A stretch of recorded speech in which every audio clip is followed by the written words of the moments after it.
flickering candlelight cast eerie shadows on the ancient walls of the library. He had spent years searching for this book, and finally, it now laid before him. Its massive cover adorned with dark, mysterious symbols. The air was thick with the scent of old parchment, and a sense of foreboding that made his skin crawl.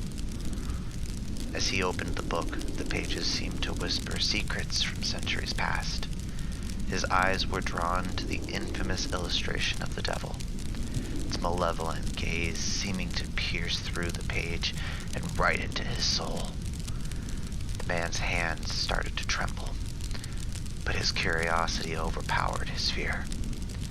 He began to read, the ancient Latin words flowing through his mind like a dark incantation.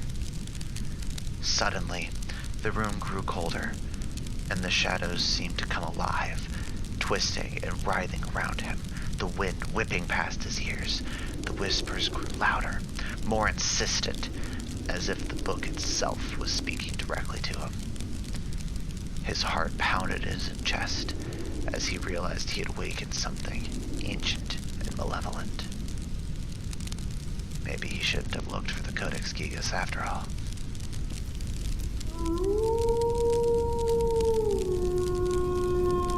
Welcome to Scary Stories with Sai.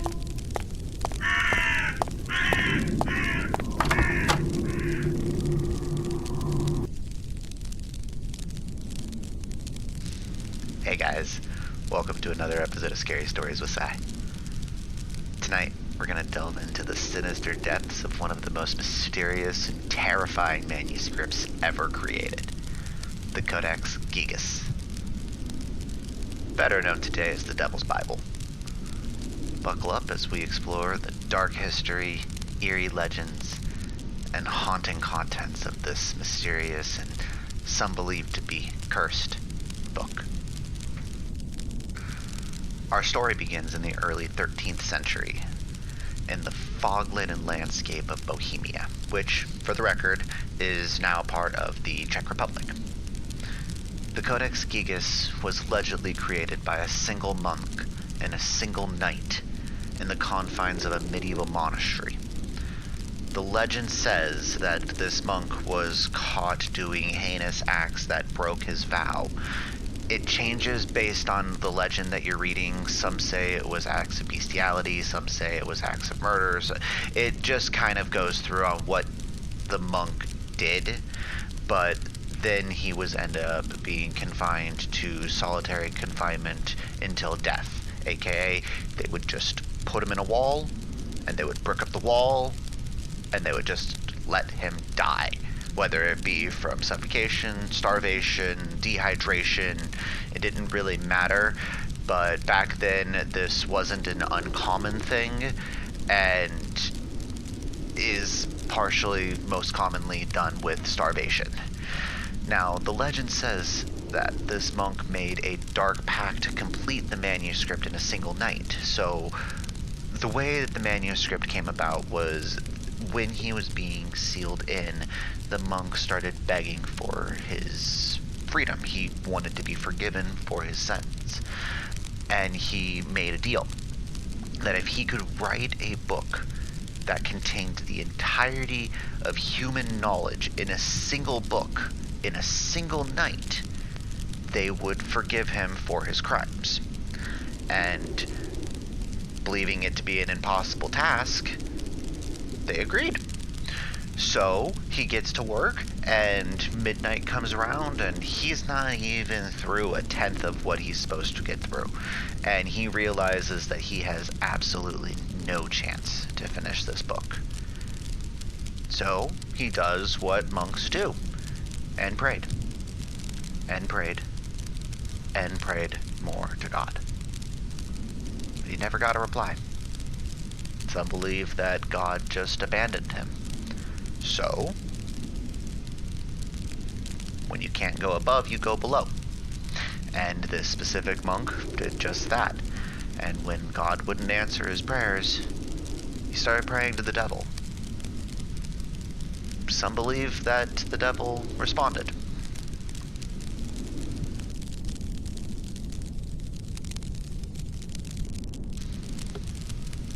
The Codex Gigas is a colossal manuscript. That book is huge, measuring about 36 inches in height, or about 3 feet, and 20 inches in width. The book itself weighs more than a lot of my friends even. The book itself weighs 165 pounds. The creation, much with the legend I was telling you about, is shrouded in mystery and folklore. There's no definitive known, this is how the book came about setup. Its creation is just that, a mystery. But its size and craftsmanship suggest it was no ordinary task. The manuscript's most notorious feature is its grand depiction of the devil himself. Now, this was a part of the legend. The devil's one requirement to helping this monk write this book to save his life would be he needed to provide an actual self-portrait of the devil in the book, something that the devil would then portray of himself. I'll get more into the actual photo in a little while, but let's just say that it is believed to be the most observed page in the entire book, but more on that later. Now, the book itself, that thing is huge, and back then, maybe this was all of human knowledge.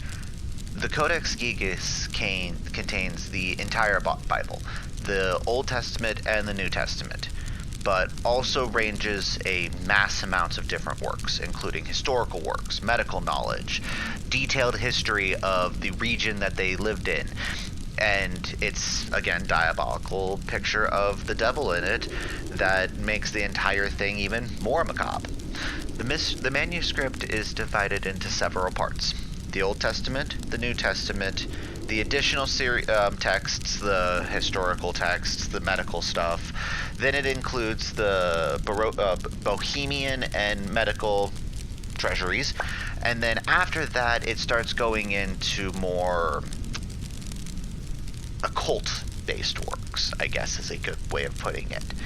There's spells there, and not just what you would imagine to come out of the devil's Bible. Like, there's books, or there's spells on getting rid of a thief and things that were just all about the book.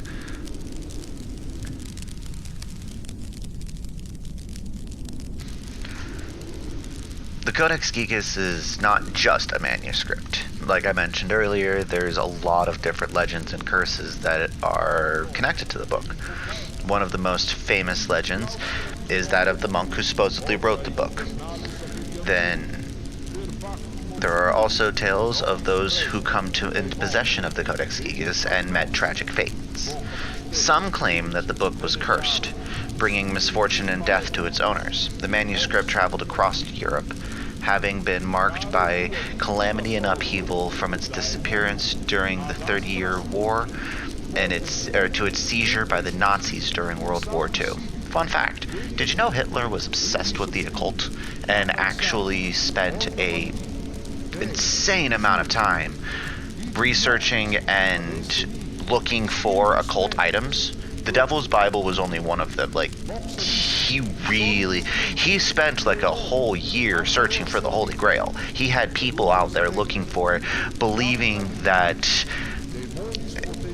everything in the occult was how he was destined to win the war. Maybe we'll talk about that in a future episode later on down the road, because with all of the dark and destruction and gloom and doom that was World War II, there was a lot of information in there that was not normally mentioned in the history textbooks. Probably because a lot of people assumed it was, ridiculous with the Hitler searching for the Holy Grail and collecting the devil's works of the Bible. But we'll get into that maybe in the future. And then, but nowadays, the Codex is actually now in Stockholm. It's in Sweden at the National Library, where it still, like I said, resides. It's in a glass case, but you can read the entire works and also see the picture of the devil on their website. I'll have the link for that linked in the show notes.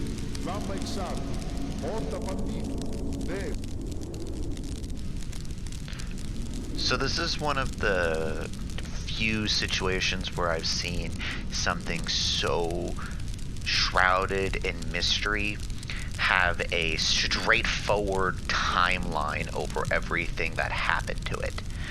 So we know because of the very first page, it actually has a little note on it saying that it was owned in 1295 by the monks of...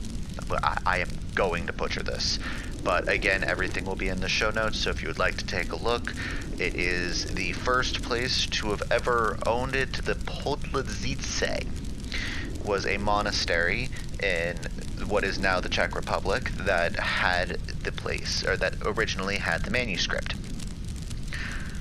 Then the next known instance is whenever it was actually, let's say, borrowed in 1594 by Emperor Rudolph II. He borrowed it and took it to the castle. He had claimed no intentions of returning the book ever, though. He collected everything macabre.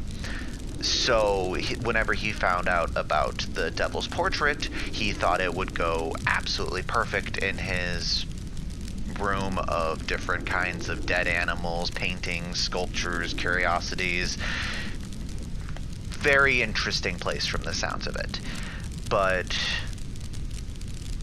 the manuscript remains there in Prague until the Swedish army take it in a war during the 30-Year War, where it was brought to Stockholm along with many other precious items. The Codex Gigas was in Queen Christina's collection and placed in the library in the Royal Palace in Stockholm, which was then burned down on May 7th, 1697. The library itself was burned down, with a large part of the collection of books being destroyed in the process. In this library, there were over 24,500 books and 1,400 manuscripts. Of those, only 6,000 books and 300 manuscripts were actually saved. The Devil's Bible, of course, was one of those, being saved by being thrown out the window. Now, again, it's believed that the book itself threw itself out the window to protect itself from being destroyed. Being a magical item of the devil, I mean, I guess I could see how that would be a possible thing. Now, when this happened, the book was damaged. Several pages went missing. Again, there's rumors and theories that the pages that went missing were pages that were needed to kickstart the apocalypse. Things that you would need to do to actually start breaking seals and getting the four horsemen to start showing up and let's get this party going kind of thing. So to protect the human race during the burning, it is believed that somebody pulled the pages out of the book and then threw the book out of the window to save humanity from those spells ever being performed, thus defeating the apocalypse. Which, if it was that easy to stop, I mean.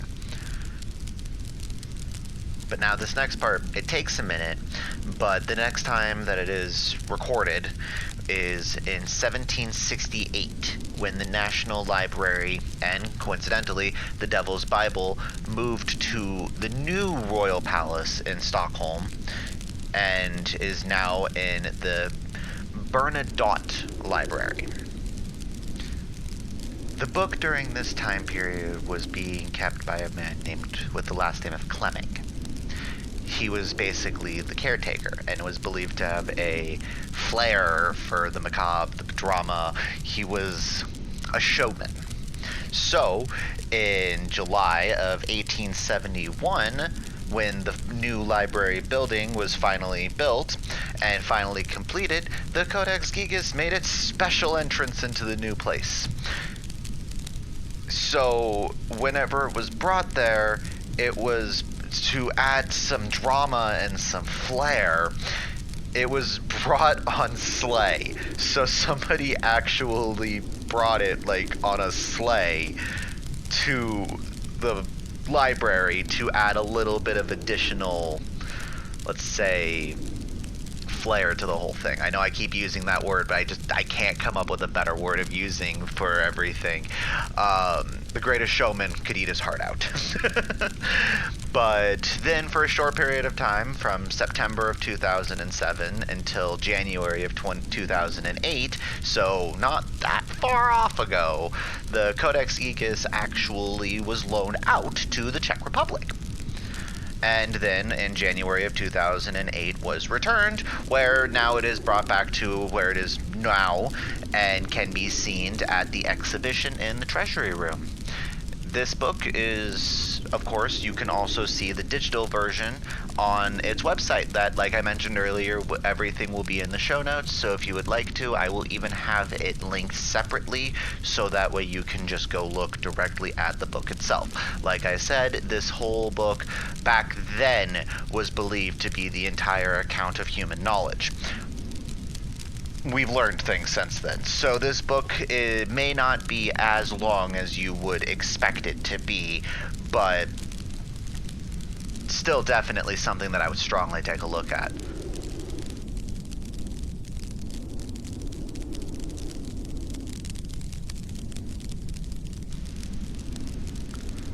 As we draw the curtain on tonight's journey through the dark canals of the story of the Codex Gigas, left with more questions than answers in a lot of situations.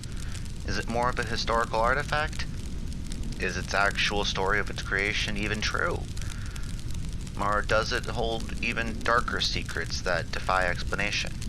Did the devil actually write it? The Codex Gigas, with all its haunting depictions of the devil and its storied past, continues to fascinate and terrify, leaving us to wonder if some mysteries are better left undisturbed. Thank you for joining us on this spine-chilling exploration. Until next time, remember, some books are better left unopened, some stories better left untold. This has been Scary Stories with Sai, and until next time, stay haunted, sleep tight.